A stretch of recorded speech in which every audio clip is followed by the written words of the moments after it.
फ़अऊज़ु बिल्लाहि मिनश शैतानिर रजीम बिस्मिल्लाहिर रहमानिर रहीम इन्नमा यख्शल्लाह मिन इबादिहिल उलमा इन्नल्लाह अज़ीज़ुन गफ़ूर। वक़ाल नबी सल्लल्लाहु अलैहि वसल्लम खैरुल कुरूनि क़र्नी सुम्मल्लज़ीना यलूनहुम सुम्मल्लज़ीना यलूनहुम। वक़ाल रसूलुल्लाहि सल्लल्लाहु अलैहि वसल्लम यदुल्लाहि अलल जमाअह औ कमा क़ाल अलैहि सलातु वस्सलाम। कुछ अहले सितम कुछ अहले हशम में खाना गिराने आए थे, दहलीज को चूम के छोड़ गए। देखा कि ये पत्थर भारी है, जख्मों से बदन गुलजार सही, तुम अपना शिकस्ता तीर गिनो। ये तुर्कश वाले कह देंगे ये बाजी किसने हारी है। मोहतरम मुकर्रम जनाब उलमाए कराम बुजुर्गान दीन, आज मैं आप हजरात को ये बताऊंगा कि ये जो छोटे छोटे बच्चे आप हजरात के सामने कुछ बयान किए, ये तालिब इल्म कौन था, कौन है और किसे कहते हैं तालिब इल्म, इस बात को समझने याद रखने की जरूरत है और आइंदा नस्लों को ये बात बताने की जरूरत है। वरना लोग ये समझते हैं कि मस्जिद और मदरसे में ये जो सर पर टोपी लगाए हुए, चेहरे पर दाढ़ी सजाए हुए और टखनों के ऊपर पायजामा जो किए हुए हैं, ये कोई दूसरी मखलूक है जो इल्म नहीं जानती, जो तरक्की नहीं जानते, जिसे इल्म से कोई सरोकार नहीं है। ये लोग खुदामत परस्त है, ये लोग रजत पसंद है, ये लोग इंटरनेट नहीं जानते, ये लोग टीवी नहीं देखते, ये ऐसे खुशमिजाज लोग हैं कि ये लोग मोबाइलों में नहीं पड़े रहते। ऐसे गैरतमंद लोग हैं कि अपनी बहू, अपनी बीवी, अपने बच्ची को घर से बाहर निकलने नहीं देते बगैर बुर्के के।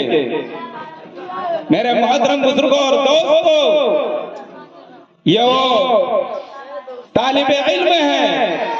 लोग ये समझते हैं कि इनका काम सिर्फ अज़ान देना है, इनका काम सिर्फ इमामत कराना है, उससे आगे इनका दिमाग काम नहीं करता, इनकी सोच काम नहीं करती। ये लोगों को आपस में, गरीब बच्चों को जमा कर करके आपस में एक दूसरे को भड़काते हैं। ये वो शक्ल है, ये वो सूरत है जो अंग्रेज ने बताई थी, जो अमेरिका ने बताई थी और आज मुसलमानों के जहन में ये बात बैठी हुई है।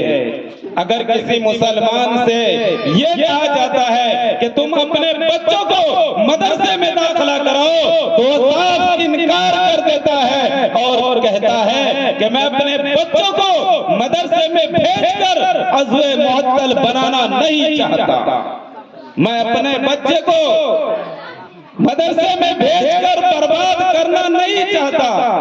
ये वो शक्ल है, ये वो सूरत है जो अंग्रेज ने बताई थी, यहूदी ने बताई थी और आज मुसलमानों ने भी ये इख्तियार कर रखा है। इसीलिए इन तलबा को देखकर, इन उलमा को देखकर स्कूल वाले, कॉलेज वाले, यूनिवर्सिटी वाले चिढ़ते हैं, उन्हें ताज्जुब होता है। आओ, अगर तुम्हें तालिब इल्म की तारीख देखनी हो तो मक्का की संगलाख वादियों की तरफ जाना होगा। उस जमाने में जब ला इलाहा इल्लल्लाह का ऐलान कर चुका था तो सबसे पहला मदरसा दारे बनी अरकम में खुल चुका था। मेरे मोहतरम बुजुर्गों और दोस्तों, उस मदरसे का सबसे पहले तालिब इल्म कौन थे? सिद्दीक़ अकबर थे, उमर फारूक थे, अली मुर्तज़ा थे। उसी मदरसे में सहाबा ने अपने आप को तैयार किया। मक्का वालों ने कहा मदरसा को बंद करो। आज जब कुसाहा के अंदर कोई मदरसा कायम हो जाता है तो कहता है कि तो खाने कमाने का जरिया बना रहा है।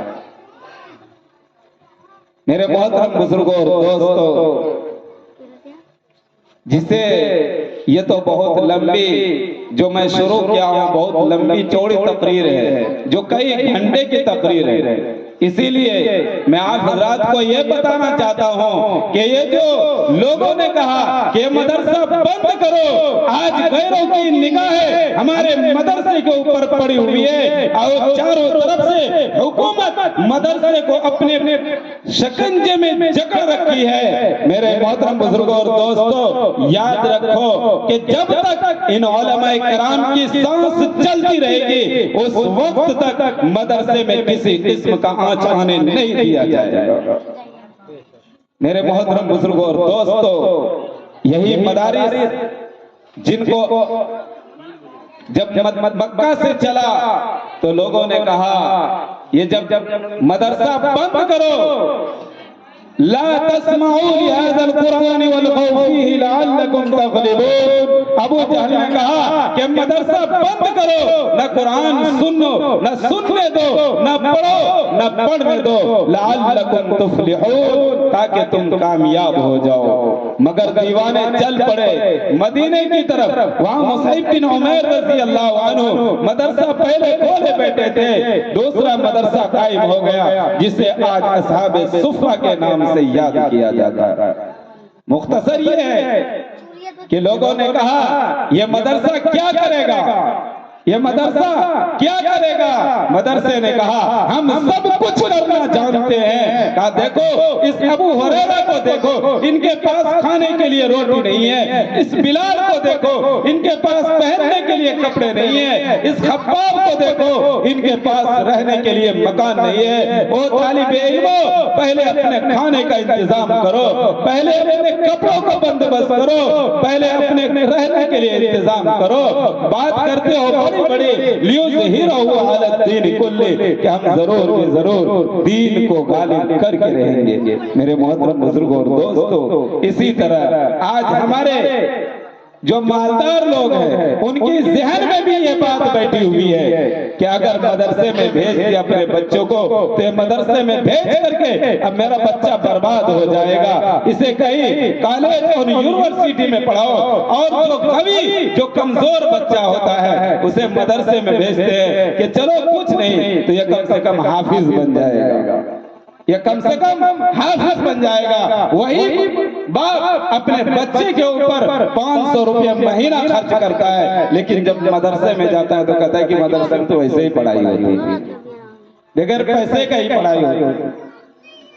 मेरे मोहतरम बुजुर्गों और दोस्तों, इसीलिए मैं जुमे के दिन मैं ये बयान किया था कि मेरे मोहतरम बुजुर्गों और दोस्तों, तुम इतने सारे इलाके के अंदर बड़े बड़े ओहदेदारान, बड़े बड़े दानिश्वरान हो, बड़े बड़े पैसे वाले हो, पूरी कौम मिल करके, पूरे पैसे वाले मिल करके कोई इस्लामिक स्कूल ऐसा क्यों नहीं चलाया जिसमें कि हमारी बच्चियां और हमारे बच्चे पढ़ते। आखिर ये 2.5 रुपये जो आपसे ले करके इसी से आपके पास इमाम भी दे रहा है, आपके पास उलमा भी दे रहे हैं, आपके पास हाफिज भी दे रहे हैं, आपके साथ मुफ्ती भी दे रहे हैं, जो सारे मसाइल को हल कर रहे हैं, जो सिर्फ 2.5 रुपये आपसे ले रहा है। 100 में 2.5 रुपये लेकर के इसी से सारे चीज तैयार कर रखा है, लेकिन आप 97.5 रुपये में क्या क्या किए वो थोड़ा बताइए। मेरे मोहतरम बुजुर्गों और दोस्तों, सबकी ज़बानें बंद हो जाती है।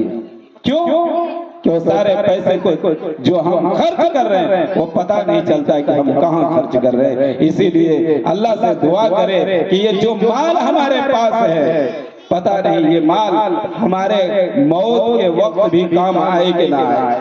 इस छोटी सी जिंदगी में मैंने अपने हाथ से सैकड़ों जनाजे को ऐसा दफन किया है सहारनपुर के अंदर कि जब पता चलता था दूसरे से कफन चंदा करके लेकर के मैं उसे दफन करता था, और बाद में पता चलता था कि ये कोई बड़े घर के आदमी थे, ये तो बहुत मालदार थे, लेकिन मेरे मोहतरम बुजुर्गों और दोस्तों, मरते वक्त कफन भी अपना नसीब नहीं होता है। इसीलिए हम लोगों को अपने पैसे को सही जगह इस्तेमाल करने वाला बनाए। आमीन व आखिर दवाना अल्हम्दुलिल्लाह। बहुत अच्छे, माशाअल्लाह।